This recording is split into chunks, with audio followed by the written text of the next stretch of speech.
Hello students, आज की class में हम लोग अभ्यास 19.1 के कुछ प्रश्नों को हल करेंगे तथा शेष प्रश्नों को आप स्वयं हल करने का प्रयास कीजिएगा।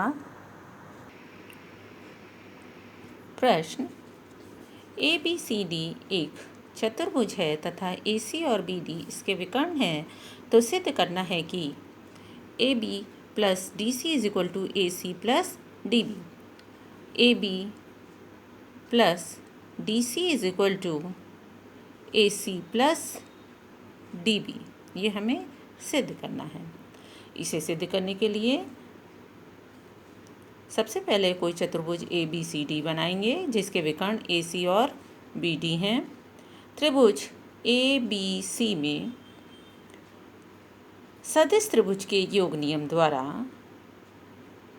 वेक्टर AB प्लस BC बराबर होगा वेक्टर AC, या वेक्टर AB बराबर हो जाएगा वेक्टर AC माइनस BC।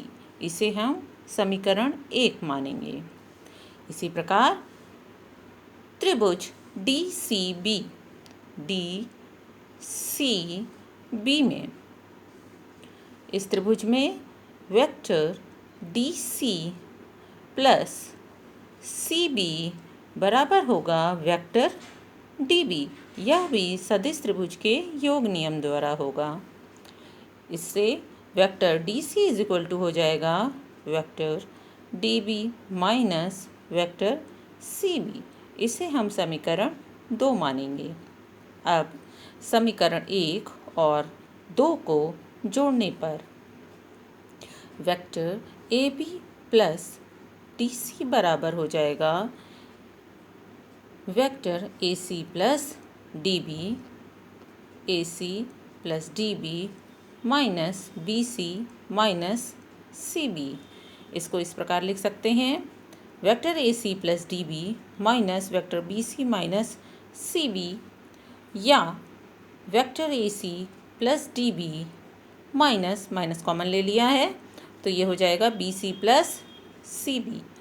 परंतु BC और CB विपरीत सदिश हैं, अतः दोनों का योगफल 0 होगा।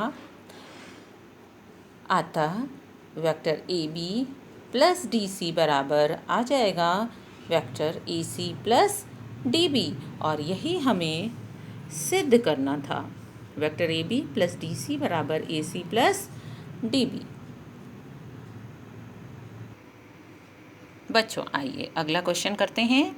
यदि किसी त्रिभुज ABC का गुरुत्व केंद्र G है तो सिद्ध करना है GA plus GB plus vector GC बराबर 0। बच्चों, यहाँ पर ध्यान दीजिए, त्रिभुज का गुरुत्व केंद्र वह बिंदु होता है जहाँ पर त्रिभुज की माध्यिकाएं AD, BE और CF प्रतिच्छेद करती हैं। चलिए हल करते हैं। दिया है त्रिभुज ABC का गुरुत्व केंद्र G है। AD, BE तथा CF त्रिभुज की माध्यिकाएं होंगी क्योंकि G इसका गुरुत्व केंद्र है। हमें ज्ञात है या हम पिछली कक्षाओं में पढ़ चुके हैं कि त्रिभुज की माध्यिकाएं एक दूसरे को 2:1 के रेशियो में विभाजित करती हैं। अतः त्रिभुज का गुरुत्व केंद्र माध्यिकाओं को 2:1 के अनुपात में विभाजित करता है। माना A, B तथा वेक्टर C क्रमशः A, B और C के स्थिति सदिश हैं, अर्थात वेक्टर OA बराबर A वेक्टर, वेक्टर OB बराबर B वेक्टर तथा वेक्टर OC बराबर C वेक्टर होगा। चूँकि AD माध्यिका है अतः D मध्य बिंदु है, तो D का स्थिति सदिश हो जाएगा B का स्थिति सदिश प्लस C का स्थिति सदिश अपॉन 2, जो कि हम पूर्व में पढ़ चुके हैं। अतः मध्य बिंदुओं डी ई एफ के स्थिति सदिश क्रमशः b plus c by two, a plus c by two तथा vector a plus b by two होंगे।